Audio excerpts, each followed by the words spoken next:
He's a retired police officer that survived two incidents that almost killed him. As a matter of fact, one of them kills about 99% of all people in the United States. He's here to tell the story on the Law Enforcement Talk Radio Show. Welcome to the Law Enforcement Talk Radio Show. In the Law Enforcement Talk Radio Show, we are joined by special guests talking about their experiences, the realities of investigating crimes, plus those who have experienced horrendous trauma. Police, first responders, military, and victims of crime share their stories. Hi, I'm John J. Wiley. In addition to being a broadcaster, I'm also a retired police sergeant. Be sure to check out our website, letradio.com, and also like us on Facebook. Search for the Law Enforcement Talk Radio Show. The show is brought to you by OPPS, Operational Police Protective Services, now hiring security and protection professionals in Maryland, Virginia, Delaware, and Pennsylvania. Off-duty and retired police officers, deputies, troopers, agents, and military in good standing are all encouraged to apply. Get more details at oppsprotection.com. Contacting us from the great state of Illinois, we have John Good on the Law Enforcement Talk Radio Show. John is a retired Glenview, Illinois police officer. He's author of Blood on the Badge. He's gone back to school. Check this out. He's got a Master of Arts degree as well as a Bachelor of Science degree in Law Enforcement Administration from Western Illinois University. And his website is crimeauthorjohngood.com, and his book, Blood on the Badge. A lot of credit, a lot of accomplishments for a young guy, John. Thank you, John, for calling me young. I greatly appreciate the praise. Well, I don't want to get into, kind of contest. Let's just say I'm probably older than you. After seeing you at Creative 8, I'm going to put my money down on you're correct, my friend. I started in policing in 1980. When did you start? Okay, John, here we go. August of 1978. Well, you are older than me.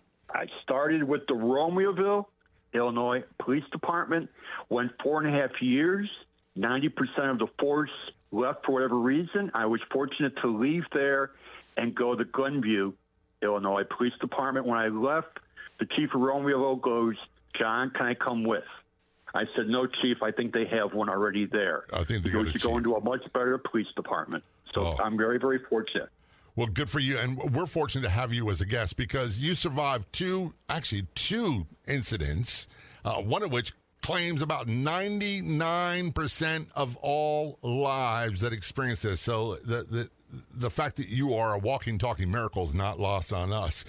The first one is you survived a horrific crash your first year as a police officer. Can you talk about that car crash? Sure. January 17th, 1984, 1 o'clock in the morning. I'm running radar. It's cold, snowy. I haven't seen a car in 5 minutes. Car goes flying by me. I stopped the car. And yes, hindsight will always be 20/20. Was there available parking lot to pull the person into?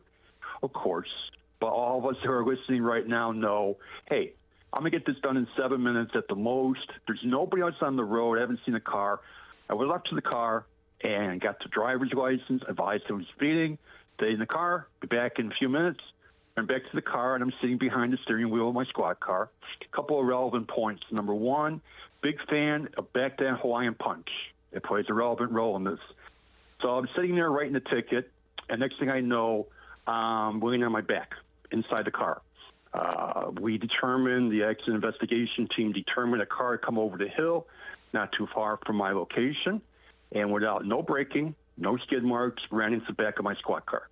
Pushed the trunk into the back seat, crushed the back seat. In the process, the Hawaiian Punch goes up in the air, and I've got red all over me. Oh. And I'm laying, the door's open, cars are driving by, and I heard a woman scream going, oh my God, he's been shot. He's covered in red. My guys get there, and they start, hitting me in the vest, which also was, huge, going, where you been shot? I go, I haven't been shot. Guys, come on, it's a Hawaiian Punch. They go, oh my God. The ER doctor said, my injuries were a bruised kneecap on my left knee, broken finger on my left hand. It's just a minor, some skin abrasions. Doctor goes, you're a lucky man to be alive. Yeah. I said, Doc, what's up? He goes, this was not before bulletproof vests, John, were mandatory. But because of I wore one in Romeoville, everywhere, court, whatever, working, I put it on. The vest hit the steering wheel upon impact. He goes, if you didn't have the vest on, you hit the steering wheel, it breaks your ribs puncture your lungs, and they bring you in here covered with a sheet.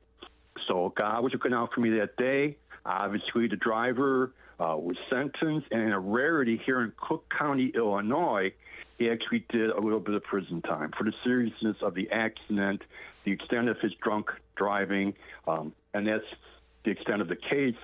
But again, I am a walking, as you said, miracle with that case for surviving. Number one, the guy was driving, and I got to stop this because this is a leading cause of deaths for police officers. Not just being shot, not just being stabbed. Suicide is the number one, but car accidents are constant killers of police.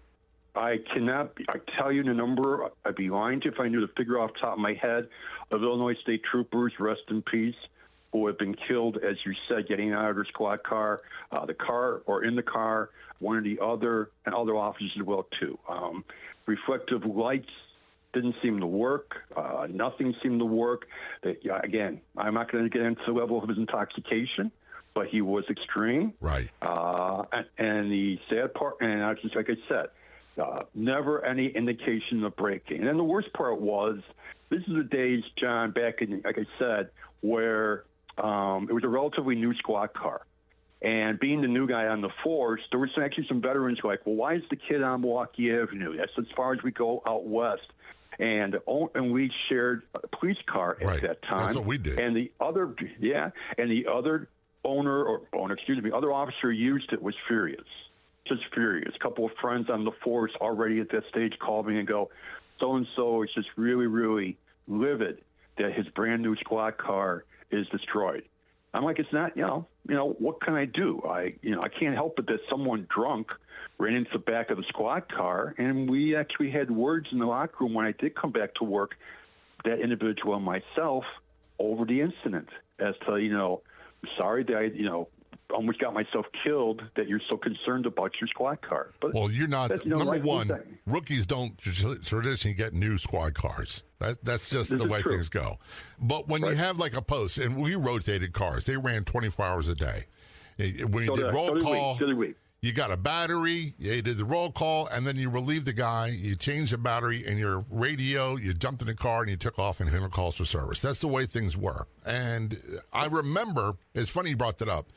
When I was promoted as sergeant, there was not enough cars. There never was enough cars. So myself and another sergeant took the lieutenant's car, which is a brand new Chevrolet Caprice at the time, and so we're going to go pick our reports. He goes, okay, whatever you do, don't wreck the car, which is a big jinx. And guess what happens? A big knockdown, drag-out gunfight where a guy hits me head-on in that brand new Chevrolet Caprice with a stolen Corvette that he murdered the owner for.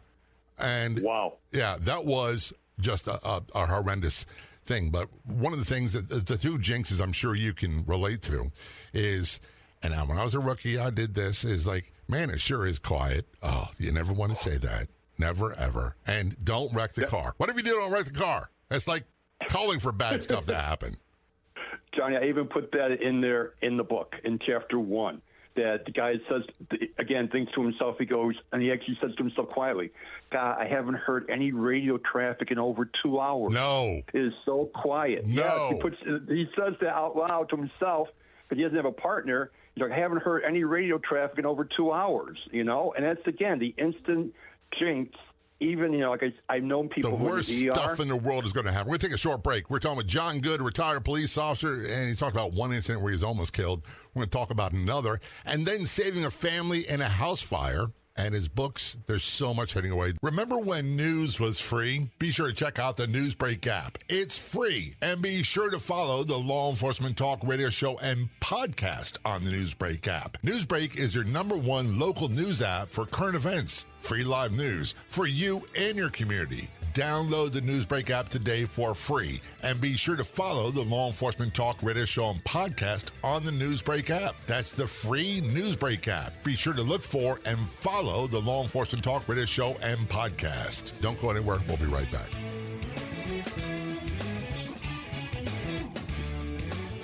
OPPS, Operational Police Protective Services, provides professional, safe, and effective security services in Maryland, Virginia, Delaware, and Pennsylvania, and will be expanding to other states soon. And they're hiring security and protection professionals, off-duty and retired police officers, deputies, troopers, agents, and military in good standing are all encouraged to apply. That's OPPS, Operational Police Protective Services. Get more details at OPPSprotection.com. Again, that's OPPSprotection.com.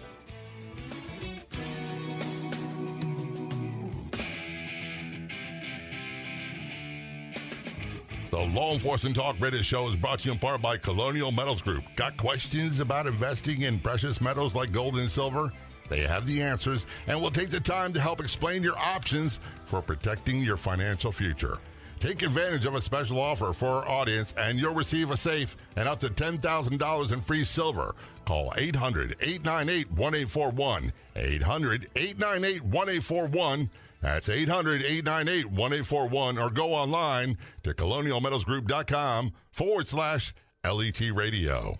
Welcome back to the Law Enforcement Talk Radio Show. We're talking with John Good, retired Glenview, Illinois police officer. He also has a Master of Arts degree, as well as a Bachelor of Science degree in Law Enforcement Administration from Western Illinois University.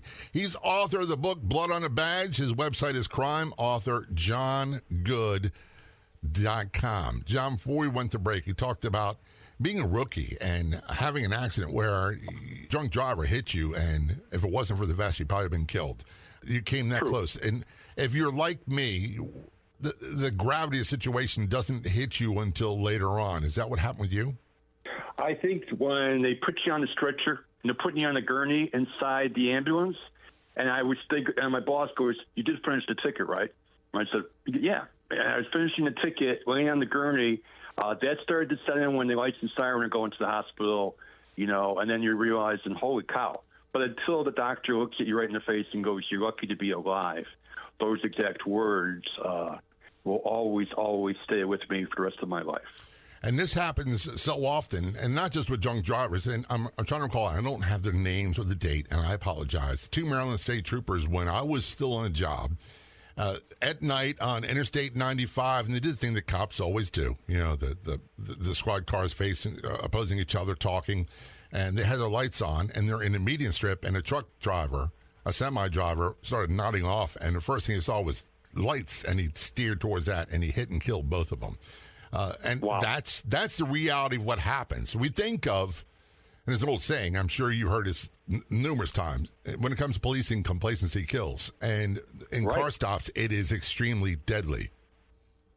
And not only, John, you hit all points really well. Our guys, every police officer to this day, now because of people on their cell phones, are dreadful and fearful of directing traffic. Yeah. Because people do what? John, you directed traffic. I hate directing. It's the worst job in policing. That was the worst job. I hated it. Before cell phones, I hated it. Exactly. We've had officers hit by cars directing traffic. We had one thrown up on the hood. We had a 4th of July event where we had an officer hit by someone coming out of the July 4th parking lot. So, again, directing traffic, you got to have eyes going 360 the entire time, looking around, and just making sure that reflective vest is visible, and you've given yourself a little game plan that, look, if this car comes close to me, I'm going to go here. I'm not going to go in front of the car, obviously, but I'm going to go to the right, or if I got time, go to the left, if I have to dive, but my life is more important. And, yeah, he hit the officer on July 4th.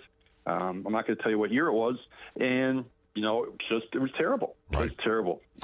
When you returned to work, did you, and I already know the answer to this because I really want to hear your input, did you realize how close you came and that changed the way you did the job? It did. I used the parking lot about 99.5% whenever there was a available parking lot. I'm not going to have the person on the PA say, drive for another mile and it's get into a parking lot, but I would look for one. And then I didn't see them the day of the accident. When I came in, I asked, and the evidence technician pulled up the pictures for me of your squad car missing a trunk and missing a back seat. And to see the broken seat that I was going, like I said, looking up at the ceiling at that, then, a little cold sweat. That one drop was down the back of your back. in between your shirt, your uniform, the bulletproof vest, and you're like, now I know why I pray as much as I do, and have an aunt who was a former nun looking out for me. Yeah. Look, I'm not a superstitious person. I'm not an overly religious person, but I almost refuse to do the job without my crucifix on and my St. Michael's medal. Amen. That's just the way it was. And I prayed a lot. And I say this all the time. I cried quite often in a squad car. You never saw it in public, but it did happen quite often. And one of the things was, we were acutely aware of how dangerous the job was. But for some reason, I thought it would never happen to me. And if we did, I don't think I'd ever get out of the squad car or leave the building. But you had a job to do, and we just somehow put it to the back of our minds until the really bad stuff happened. Right. And you turn your wheels to make sure that if you hit, you don't go into oncoming traffic. You give yourself a lot of distance. I was, my car upon impact obviously went into the car in front of me. Again, I want to make sure we're clear. So I got hit, and in the car in front of me I was writing a ticket to got minor. And, of course, my guys half responded to me. A couple went up to the person, make sure, that they signed waivers that they were not injured in the accident. That's why the reason for finishing the ticket in the ambulance, to make sure, well, we don't know why you were stopped. I have no idea. Next thing I know, I'm getting, hit by a squad car as well. So we covered all bases.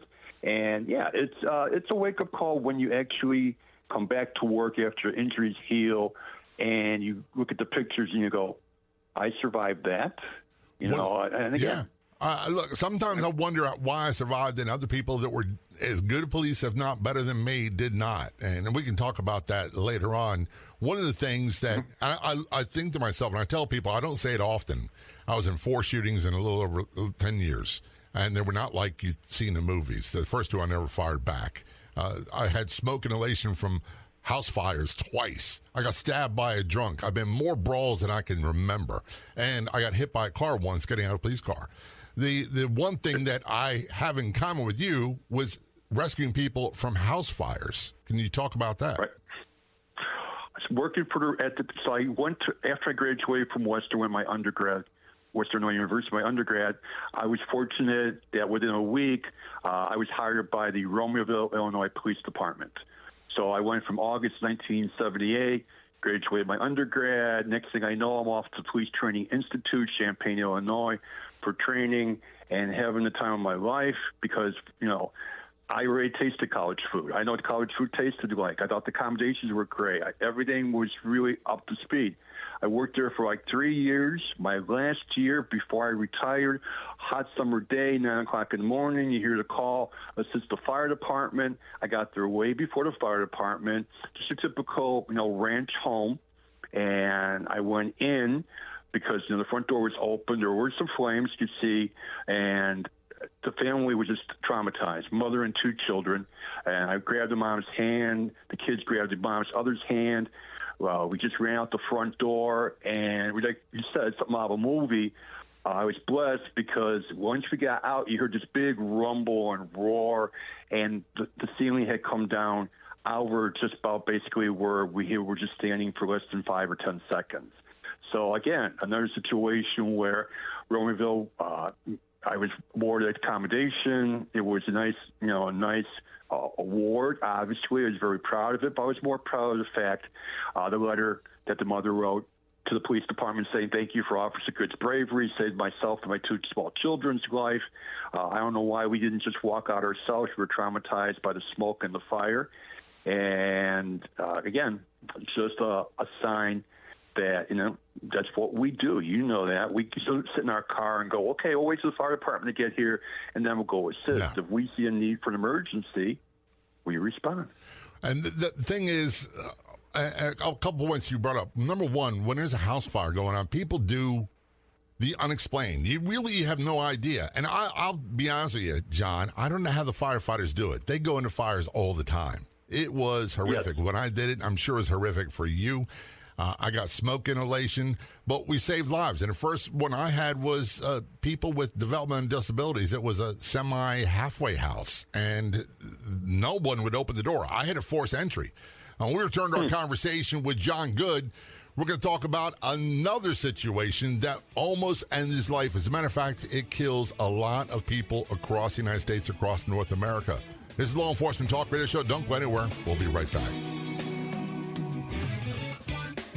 Our sponsor, Colonial Metals Group, helped me with my goal of protecting my financial future. Being at the whim of the stock market or the current administration doesn't make me feel safe or secure. But having a self-directed IRA where I can safely store gold and silver, assets that have stood the test of time, no matter what the economy or the government policies are, makes sense to me. Colonial Metals Group has helped me create a self-directed IRA where I can have direct access to my assets. Let the team of experts at Colonial Metals Group help you protect your family's future. Their level of professionalism and ability to listen make it easy for you to learn everything you need to know about preserving all you worked for. Maybe you're just thinking of getting started, or maybe you've already in a 401k or IRA. You're thinking about your parents' retirement. Regardless, Colonial Metals Group can help. We put together a special offer for our audience. Call 800-898-1841. 800-898-1841. That's 800-898-1841. Or go online to colonialmetalsgroup.com/LET radio.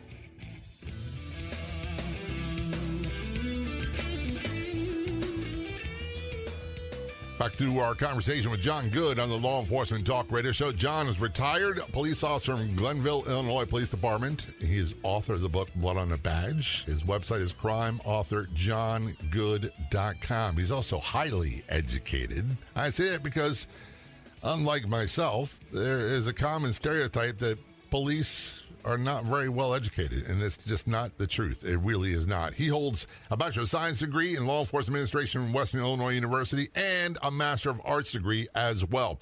John, you survived police work. Obviously, we're talking. You're retired. You've been retired now how long? Retired, my good friend, in May of 2020. Oh, good. So you're not brand new. It's a retirement thing. You're still a rookie. I retired in '92. Granted, I got hurt, retired young, but I was 33 when I was retired, and it was quite the wake-up call because one day you're police, and literally the next one bad call, and the next thing you're not. And then you've got, for me, the problem started when things got really quiet. One of the other killers, and by the way, I don't know what happened when you're in the police academy, but I remember there was a major who came in our police academy and said, at the time, 1980, the average life expectancy of a Baltimore police officer was 55. Wow. And they usually died within 2 years of retiring. The retirement age was 50 at that point, 20 years and 50. And a lot of it was because of heart disease, and a lot of it was because they drank themselves to death, and the bad hours, and the shift work, and the eating bad, and all that stuff. Heart disease is a major problem, and you came through what a lot of people call the Widowmaker. Amen. You were still on a job when that happened, right? I was on the job. I went to work that morning. I knew I had a problem when I got out of my car. Because to get to the locker room, you had to walk up a flight of steps. And John, I was in pretty good shape in my mind at that time. Everyone can afford to lose 5 or 10 pounds. They're listening right now to this great show. So I started walking up the stairs, and I had a hard time walking up the stairs. So I kept walking, got to my locker, went downstairs, went to roll call, got in the car, went on one call. Then I called in, and I said on the radio, I got a 1019 and see the supervisor regarding a situation to myself and the supervisor. And what's that 1019 mean in your department? Right, 1019 means I'm coming directly in. Okay. That means I'm 1019 coming in. Police hold me down for calls. Went and talked to the boss. They're sitting in their office, doing work. And the one boss I told, a good friend of mine, I said, hey, look, I really don't feel good. Something's going on with me. He goes, well, just go home. We'll take a sick day. You'll be fine. And the next boss, who was standing next to him, looked at me right in the eye. He goes, you're having a heart problem, aren't you? I said, yeah. So he went to the phone, called for an ambulance to come over from our Glenview Fire Department. And what's funny, they responded, and the battalion chief came with them, and he looks at me and he goes, and I know this guy really well. We broke each other's you-know-what for years. And he goes, this is the best day of my life. First call of the day, come over and see you. And they go to me, well, they start giving me the baby aspirin, what hospital you want to go to. And I told them the best one available. And they go, but we've got one here in Glenview. I go, look, guys, I think this is really more than what it appears to be. Took me to the hospital, it was great. Laying there, and like a pit crew in Indy. One's doing your blood pressure, one's taking your blood, one's, doing this. Really nice doctor comes in and goes, hey, we'll figure out what's wrong with you, and we'll go from there. And I laid there for 90 minutes or so. Then all of a sudden, a new doctor came in. And I go, excuse me? He goes, yeah. He goes, the doctor went home, his shift's over. He goes, so you're telling us you got something wrong with you, a heart problem? I said, yeah, doc. I go, He goes, well, we're not seeing it. I go, excuse me? Because we're not seeing it. We checked your blood, we checked all this stuff, and we're not seeing anything out of the ordinary. He goes, are you faking it? I go, are you serious? I go, you actually think I would fake a heart attack to get off of work for a day? And it was funny because one of my best friends on the force came with me and sat with me, and he grabbed my hand and said, don't grab my hand. I said, Doc, I don't need to fake a heart attack to get a day off work with my seniority. So he went into this whole big, we're going to take care of you. You say you've got a heart problem. We're going to admit you, but because it's so late in the day, the heart lab and everything is probably closed, so we'll start on you tomorrow morning. I go, that's great. Go up to my room, laying there in my room. Not more than an hour later, John, maybe 90 minutes, a knock on the door. Orderly comes in. I go, can I help you? Yeah, you're saying you have a heart problem. We're going to make sure we take care of it right away. I said, I was told you guys are going to be, no, you're going to run on a treadmill, and we're going to figure out what's going on. I said, I'm wearing combat boots. You can walk on the treadmill. You can run. Come on. If you had run after a bad guy and you're wearing combat, I go, okay. We go down, John. I couldn't do anything on the treadmill for more than 3 minutes. Cardiologist stops. He goes, something's really wrong with you. I go, I've been telling people that, Doc. No one appears to believe me. He walks over and he finds a heart surgeon who's walking out of his office getting ready to go home. He goes, look, I've got this guy. He's a Glenview cop. There's something wrong with his heart. We got to do something right away. But you do just one more. All right, for you, I'll do one more. So I'm laying on the table. They start prepping me, this and that. And I hear the doc go, oh, boy. And there was no Bill Cosby skit where Bill Cosby, once he said, oh, boy, right. It was like a red alert that something was really wrong. Right. He goes, turn to your left. I went to my left. There's two computer screen and all kinds of red on the computer screen. He goes, you see that red? I said, yeah, what is that? He goes, that's your blood. It's got nowhere to go. I go, excuse me? He goes, I'm looking at 99% blockage in the Widowmaker artery. You should be dead right now. Usually when people have that, I'm not a doctor. I don't play one on TV or radio. Usually when people have that, they have a massive heart attack and they die. Exactly. People don't see. The vast majority of people, I know one other guy that years ago, he had something similar. He wasn't feeling well. He went to the doctor. They did some tests and like, we got to get you in. And it turns out he had a major artery blockage. And they said the same thing. We don't know why you're here. You could have easily been dead. Most people do die from this. Yes, they did. They put 2 stents in there, and to this day, feel great. Obviously, changed my diet, try and get much more exercise. But by the time they put the stents in, put me up in my room, they released me the next morning around noon. Isn't that crazy? I had 5 heart surgeons. Just totally crazy. I have 5 heart surgeons come and talk to me and just shake my hand. I go, can I help you? We just want to see the walking miracle. I go, excuse me? You're a walking miracle. Now, most men would say, oh, heartburn, gas, indigestion, and they wind up dying. Next day we're burying them. You, for whatever reason, decided to do something wisely. I got to ask you, what was it that made you suspect that something was really wrong? Well, one of the things that was huge was I was a CPR certified instructor at the time. So, right away, the red flag went off in my mind. American Red Cross certified me and a couple other people on the force, and we would train other personnel. And all we kept telling people on the force, everyone we came in contact with, if you have any kind of these symptoms, boom, boom, boom, boom, boom, don't take a chance. If it's going to cost you a few bucks, go get yourself checked out. And I did. I think the CPR certification instructing me, as well as some of the fellow officers, played a major, major role in that. And just the fact that, again, I could barely walk up the steps to get to the locker room. Something was just totally off in my body. And I think most of us, yourself included, know when you're having a good day or having a bad day, right, as to what possibly, seek medical help. But we talk about that all the time in CPR class, if you have this, and how every minute plays a major role in possibly saving your life. And why take that chance? Exactly. And like I said, and then I came back to work, and the chief, again, walked over me, shook my hand. He goes, God, he goes, I cannot believe you survived that. And I said, thank you. I go, I just, I don't think it was just me.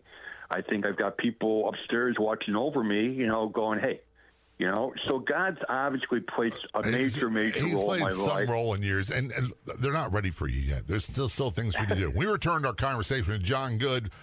We're going to talk about more and what led him to writing his book, Blood on the Badge. Don't go anywhere. This is the Law Enforcement Talk Radio Show. We'll be right back. Keep yourself and your loved ones safe by opting for OPPS, Operational Police Protective Services. They offer armed security personnel who can protect you and ensure your safety at all times. They're dedicated to creating a safe environment, building trust, and enhancing the quality of life for their clients. They are committed to delivering quality service, safety, and security in an effective, responsive, and professional way. That's OPPS, Operational Police Protective Services. Get more details at OPPSprotection.com. Again, that's OPPSprotection.com.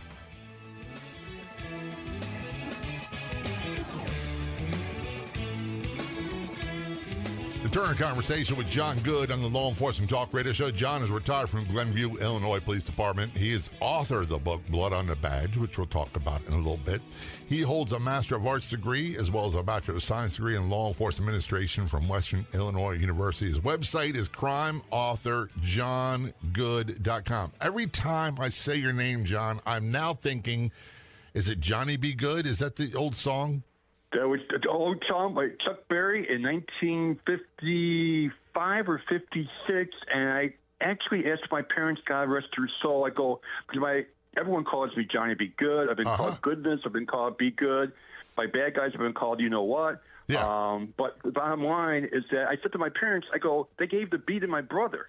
My brother's name is George Be Good. I said, guys, why couldn't I get the B? And they said, well, who's Chuck Berry? I go, I should know. But everybody goes by Goodness, Johnny Be Good, things of that nature. That's a great name, by the way, for someone who's police. And I know I'm not the only one who thought, oh, Johnny Be Good. And if you're like me, you probably start humming the tune in your head and you can't. I'll be leaving this interview and I'll be stuck in my head for hours. Thank you very much. That's called an earworm. Before we went to break, we're talking about John survived in his rookie year in policing a horrific accident with a drunk driver that would have killed many, many people. He talked about rescuing a family from a house fire, and I'm so glad you were there. And by the way, quite often police are the first on the scene because they're mobile, yes. And there's usually more of them than your fire department. And so when I say this, I'm admittedly selfish. When I need, I call for a medical emergency or whatever it might be, I want the best to show up. I want the A team to show up. I want the best police possible. I don't want the B team. I don't want the fill-ins. I want the best to show up. And I'm glad you were there. And then you talked about, in your last 3 years of policing, this 99% blockage of artery, which claims lots of lives. And you used a term that I use many times. You're walking, talking miracle. Did you feel that afterwards? I really did. I really, said to myself, I've always been, a strong Catholic, like I said, family who was a nun. But again, I was like, why me? What gave me the insight? Why not you? That's the answer that I always get. Why not the good and the bad? Why not you? Well, I got on my knees and I'm very, very thankful. The bruising from the IVs and this and that stayed with me for a while. I've always carried, like you said, St. Christopher medal, but not around my neck. I carry it, believe it or not, in my badge case or on my person in my pocket for whatever reason. And I did a lot of soul searching. And like I said, because the bruises didn't go away for a while, I would have a reminder of where I was, it was only 36 to 40 hours, but obviously one of the most impactful 36 to 40 hours for anyone's life to go through and survive and see that. And kind of just, again, I cannot thank enough the Glenview Fire Department for their great service, getting me as quickly as they did, ingesting the baby aspirin, the ambulance. Our guys, I've seen them, John, in my years on the force in Glenview, bring people back who were technically no pulse, nothing at all, no signs of life, 20 minutes in, but continued CPR, and we're able to bring people back. Yeah. So we've got some, like you said, when you pick up the phone, you want the best, hopefully, to come respond and aid you, and they are. They're just, just the camaraderie back and forth, and a little bit of busting, what, about donut eaters, and we got in the wrong line, we can't read, so we thought we were in the fire department application line, but instead we got the police line. Yeah. So, again, a lot of camaraderie, a lot of great things that I've seen them do to bring people who, even in car accidents that I responded to, who I thought were not going to survive, we're able to bring them back. And here's the reality. I've been on scene with many people when they took their last breaths and they died. And a part of me goes with them. It always does. As a matter of fact, there's a song, and I call it the murder song. Every time I hear it, my wife, who I met years after retiring from police work, said, "Oh, that's the murder song." And it's by Ace of Base, and it takes two. For, I swear, a year and a half, every time I was in a bad shooting call or murder call, something like that on the street, that song was playing somewhere. And it is one of the things that sticks in your head. But people you would think would not make it, the AMBO crews did phenomenal work and saved their lives and brought them back. And those you think were going to make it, quite often they didn't. And here's the thing, I got to give credit where credit's due. Our EMS people, they don't get a break. It's one bad call after another. Exactly.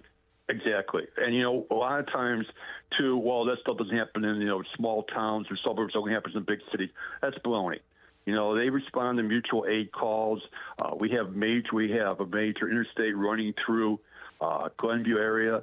So I've seen them, go out on the interstate, handle calls like that. And, they go through, we talked earlier in this broadcast about car accidents. We had an accident where an officer was killed, hit by a vehicle inside the car. The car caught on fire, and they couldn't save him. By the time they got there and actually got him out of the car, and it's just so traumatic to talk to the first responders. And right away, of course, there was, therapy offered to everyone who responded, whether it be law enforcement or, fire. But again, the stuff that they've seen, over the years, like you said, it always takes a little niche out of you, like, okay, how many more of these can I go on that it's not going to affect my family or myself or things of that nature. So, again, my hat's off for all the training. And, again, they do a lot of great in-service training at their facilities, and we're the beneficiary of that training in case we ever get hurt. One of the things that you made a great point. I used to think when I was a young officer that the county guys had it easy, or the smaller agencies had it easy. And I didn't realize that there was a whole lot less of them than there was of us. And they wound up doing just as much as we did. They saw as much bad stuff as we did. And quite often they went through as much violence as we did. And they didn't have a lot of special units like we had. They would do everything from soup to nuts. So that's a common misconception. Some of the best police I've met have been small town police. And agencies where you have like 5 people. And you think, oh, man, one of them must be great. Well, it's not always great. And to answer your question, I don't know what that magic number is, but I think anybody that does policing in the United States long enough is going to get dinged up. They're going to get damaged to some degree or another. Either physically or mentally. Right, or both. Either physically or mentally, Well, let's switch gears. You decided to write a book, Blood on the Badge. What possessed you to do that? Senior year, high school, I'm a huge football fan, not college, NFL. And it's just love that guy's voice. It kind of reminded me a little bit of yours. I used to do NFL films. So I was in speech class, and I wrote a beautiful, beautiful piece on the comparison between the military and NFL football. And then they had to do a presentation on it. Heard the wide receivers were like, fighter jets. They used to even call them that, the guys in the trenches, the offensive linemen, the foot soldiers, things of that nature. So I wrote the speech to the presentation. Afterwards, the teacher goes, "Can you stick around for a minute?" I go, "Sure." She goes, "What are you thinking about doing when you go off to college?" I go, "I'm not really sure, possibly." She goes, "Make sure you think about doing some writing." And she goes, "That was a great, great presentation. I loved how it flowed." So as I started thinking about it, I was newly married once I started Romeo, those didn't really have any time for any of that. The kids came along, things grew. But then I started making little notes, and you know who my hero is, John. Joe Wamba. Yeah. Joe Wamba, I would read everything that fell out of Joe Wamba, anything came, for the choir boys, you name it. And there's been no one really to replace Joe Wamba. Yeah, everyone wants to talk about detectives. Everything's detective. Nobody talks about, and the guys who have bought my book, who have contacted me at a book signing or online, have said thank you. Thank you for actually representing us, for instead, and I'm not going to replace Joe Wamba. You can't replace Joe Wamba. But what you do is just try and just find your own little place in that. So I started writing a little bit here, a little bit there. And my brother, of all things, graduated from Northwestern degree in journalism. So I wrote the first 2 chapters, and I gave it to him. I said, look, if it's garbage, just tell me. It's garbage. That's fine. It's a pipe dream. And he goes, well, some of the grammar's off. He goes, but the story is compelling. He goes, I think you'll find an audience for it. And it's called Blood on the Badge. Am I correct? Right. Now, we're out of time. Where can people get more information about you and the book? Crime author John Good. Again, we'll update the website and available on Amazon for a reasonable price. Love traveling. Love doing book signings. You let me know where I can come and meet you face to face, and we'll go from there. Thanks, John. Appreciate it. Thank you, buddy. I'd like to thank our guests for coming on the Law Enforcement Talk Radio Show. The Law Enforcement Talk Radio Show is a nationally syndicated weekly radio show broadcast on numerous AM and FM radio stations across the country. We're always adding more affiliate stations. If you enjoyed the podcast version of the show, which is always free, please do me a favor and tell a friend or 2 or 3. I'll be back in just a few days with another episode of the Law Enforcement Talk Radio Show and Podcast. Until then, this is John J. Wiley. See ya.